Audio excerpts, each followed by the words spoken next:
I will firstly summarize Aristotle's doctrine of the mean, his definition of happiness, and his conception of the human good. My challenge with presenting this objective is that really the objective says summarize Aristotle's ethical thought, which is a very broad terrain. Aristotle is a very slow, meticulous, and careful thinker. Of course, that's not what I will do today. This is only one objective, so I will try and contain myself and provide what is necessary to master this course. This is an introductory course, and so it's just to get exposed to the various different ethical frameworks. There is a course on Aristotle that you can do later, which will then zoom in much deeper. But for now, this is an introductory course, and it's kind of a broad exposure to the different schools of thought. Nonetheless, I have divided this objective up into three. The first, summarizing the doctrine of the mean, I try to do as little as possible, so as to leave the space for Joseph to hit that one. So I'm going to start with summarizing Aristotle's conception of the human good. I should start, I think, also by saying that we have last week looked at deontology and consequentialism. Deontology, rule following, intention is important. Consequentialism are the consequences of your actions are important. Aristotle presents a third way of going about this, and he depends on character. Of course, it will be a virtuous character because he presents a virtue ethics framework. The virtue ethics framework was not taken very seriously for a very long time after the ancient Greeks. It kind of got lost a bit. People were focusing more on the rule-based, the more analytical, the more strictly logical approach of deontology and consequentialism.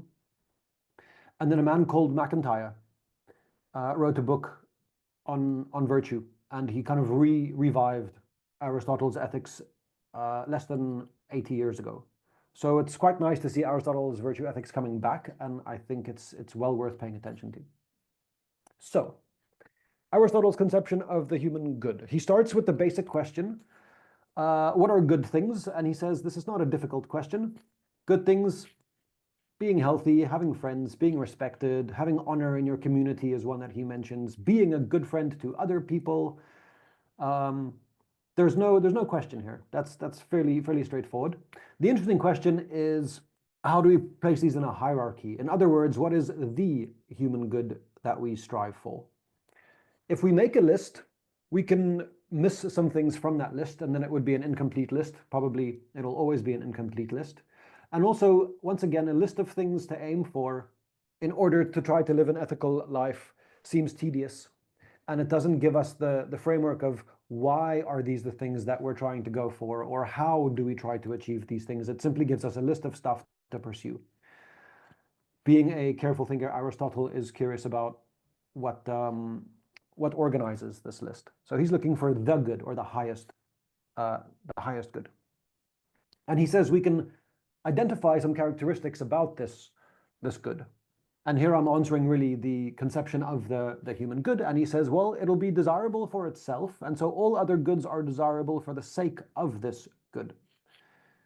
So why do you want to be respected? And why do you want to respect your peers? And why do you want to be a good friend? And why do you want good friends around you? Or why do you want good health? And he says all of these are in service of some other good. And this is the good that he wants. This is what he's looking at. What is the human good? His answer is eudaimonia. So, of course, it's an ancient Greek term. We have the hermeneutic problem of translation into our modern context. So it has a few different phrases. It is to live well, or happiness, and slightly more meticulously, a life well lived, or flourishing. Here we see, again, quite a difference from utilitarianism or Kantianism. These are broad adjectives. Of course, being ethical means that you're going to live a good life. I mean, it seems kind of tautological in that sense. But flourishing is then what I'll focus on to break the tautological circle and give it some more substance. And so here I'm summarizing his definition of happiness. Eudaimonia, to live well, happiness, a life well lived, or flourishing. What does he mean by this? These are just fancy, happy sounding words. And he says, okay, what makes humans flourish? How do we flourish? What makes us happy? This is the central question. And he says, okay, we have to approach this through what he calls the function argument. For Aristotle, everything has a function, absolutely everything. And he says, what is the function of a human being? And he says, sure, the function of a human being could be to enjoy physical pleasures like great food. But then animals do the same. They graze all day, the cows are happy in the field. So this is not a particularly human function. What is the human function? And he says reason, right? Exercising reason. And this is moral reason and intellectual reason.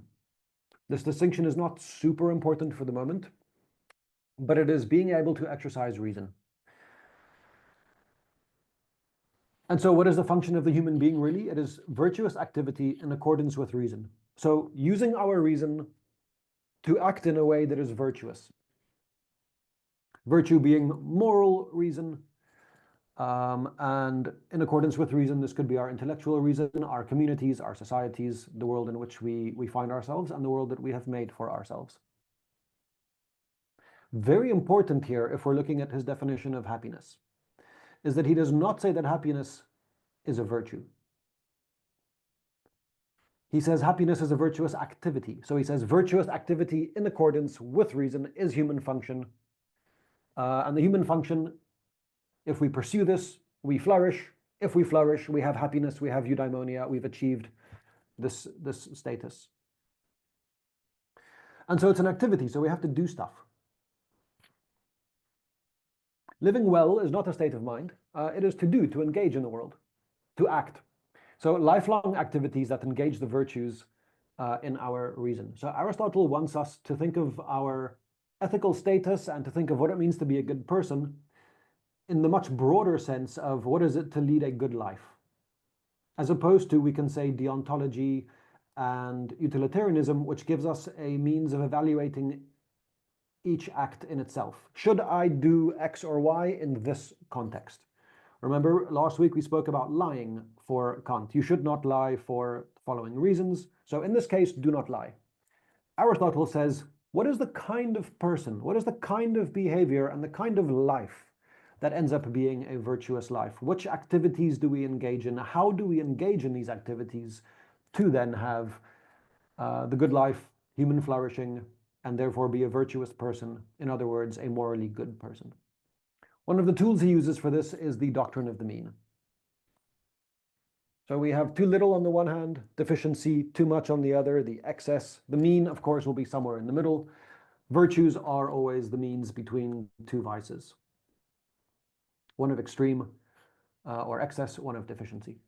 The mean is not the middle point, even though the word seems to imply this from a mathematical position. And so we can see this by saying, if a monthly income of 10 euro is too little, and a monthly income of 100,000 euro is too much, then 50,005 euro, this is not a virtuous income, right? It's not a calculation. We can't say if you're 80% angry, it's bad. If you're 10% angry, it's bad, so you should be 65 or 55% angry. This doesn't work. He's not giving us a formula. The mean is relative, is the point I'm trying to make. Some situations call for strong emotions and others call for less emotions, depending on the context. This is a different objective that I will not be touching on in great depth now, but it's a concept that helps us to understand what Aristotle is doing. And this is phronesis, which he calls practical reasoning or practical wisdom. And it helps us to act virtuously by helping us to know what would be a virtuous act in a given situation. This we learn through habit. We'll make mistakes, of course, in the beginning. No one's born perfectly virtuous. No one is born knowing how to be virtuous in all scenarios. You have to experience life. You have to go through it.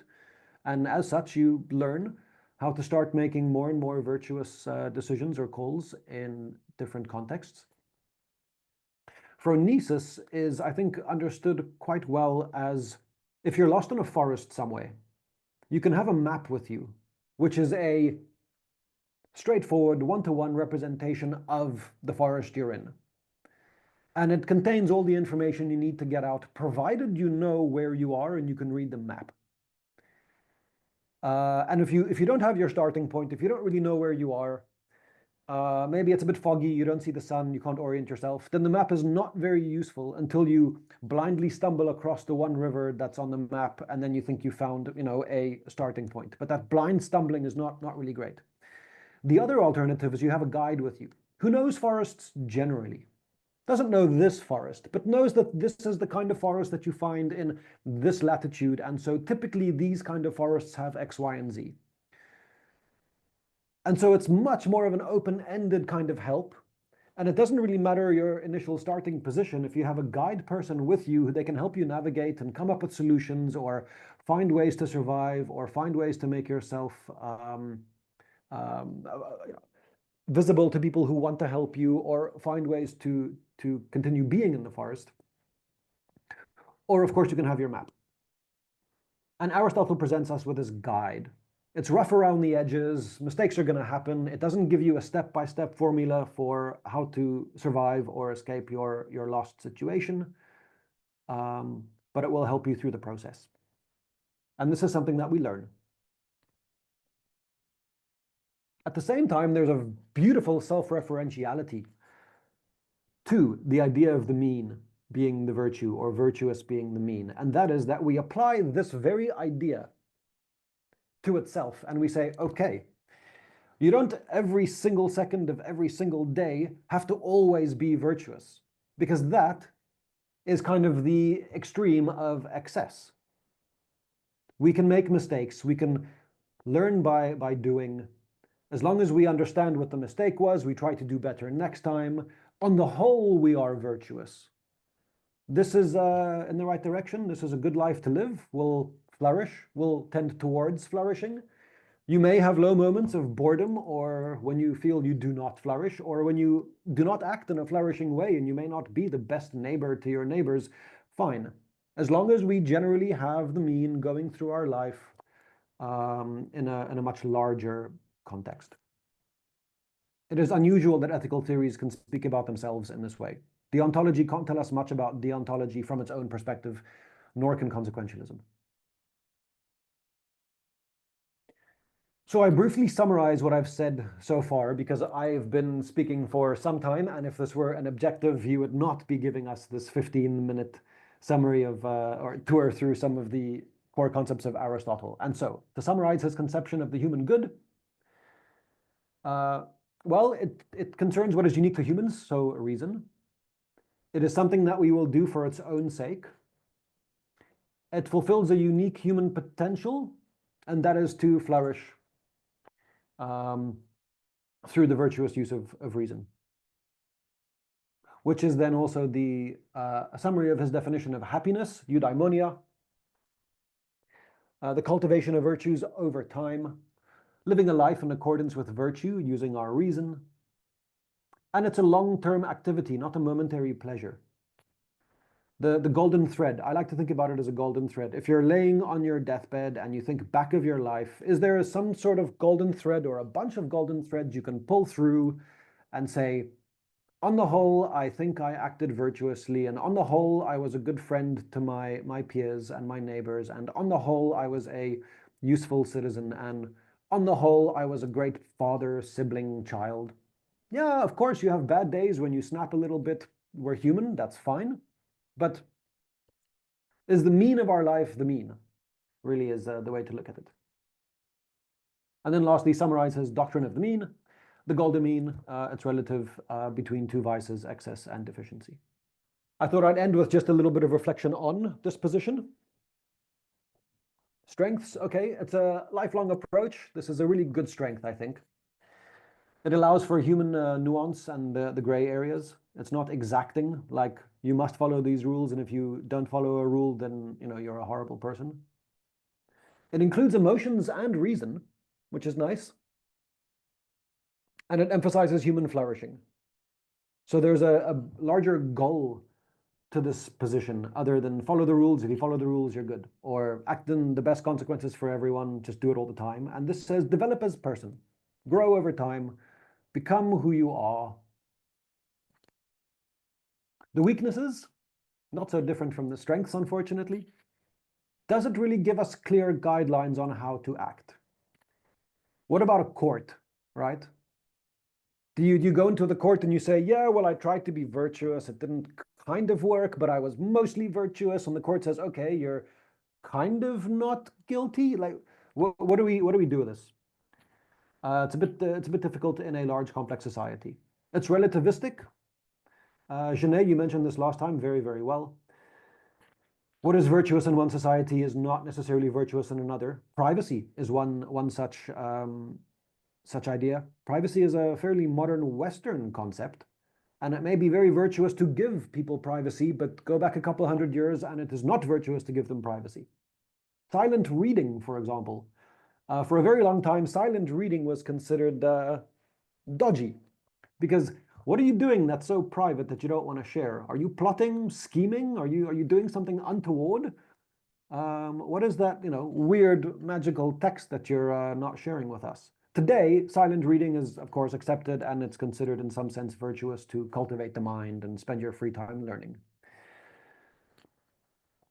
And elitism. Sorry, individualistic and elitism. Individualistic, he speaks about the subject, the individual, right? You flourish, you cultivate yourself, you act towards others, but it's about you. Indirectly, other people are benefited and helped, it's great, but it's really about your relationship with yourself, which is a bit individualistic. We're also relational beings. And elitism. Flourishing, growing, getting the virtues, that's great, unless you're working 3 jobs 7 days a week. Then you don't have time for that. Then you're just getting through life, trying to get food on the table. And so to those people who don't have these luxuries of this time and this ability and this desire, do they have less time to cultivate their virtues? Are they therefore ethically not as good as other people? This is a pretty strong criticism. And so I end with some nice things that I think we can learn about Aristotle. It places trust in individuals, right? It says to you, here's a guide, try and be a virtuous person, go out and do it. I'm not going to give you a list of rules. I trust for you to make the right judgment over time. Try and be virtuous. It engages the very many aspects of what it is to be a human. We make mistakes. We aspire to beautiful things. We get it wrong. We try again. We have bad days, bad years, good decades. And it encompasses all of this, which is quite a breath of fresh air. And it seems to trust in human nature. It seems to say, we are exposed to virtues, we can practice being virtuous, and we'll end up being quite virtuous, which is nice. And then an even smaller text in a smaller little box, I add the final one. What we can ask from a philosophical perspective about Aristotle's work is it asks us what it is that we want from an ethics. Do we want a guide to living the good life? Do we want a means to punish others? Do we want a route to justice? So what is it that we do when we say we're engaging in ethical theory? On the one hand, it is, yes, how do I live a good life? How do I find peace with myself? How do I feel that I'm doing, the right thing? On the other hand, there's the strong idea, particularly in Western cultures, that ethics are codified in law, and if you break the law, we get you back. There's some sort of justice means that we punish people, and our ethical construct gives us this list of rules or things you may not do, and can tell us what we can do to you once you have broken these rules. That's another thing that ethics gives us. Restrictions on action because we live communally. There are some things we simply cannot do if we want to live communally. We draw a line, you cross that line, our ethical framework can tell us how to respond to you. Aristotle is silent about punishment, about justice. What do we do with those who aren't virtuous? What do we do with those who don't try to be virtuous? Do we just continue being virtuous to try and show them an example and hope they come around? So Aristotle really presents us with this deep question about ethics. What do we want from ethics? Other than, of course, living the good life. And that is a huge strength of his position. And it shows remarkable thought about what it is to do ethical theory.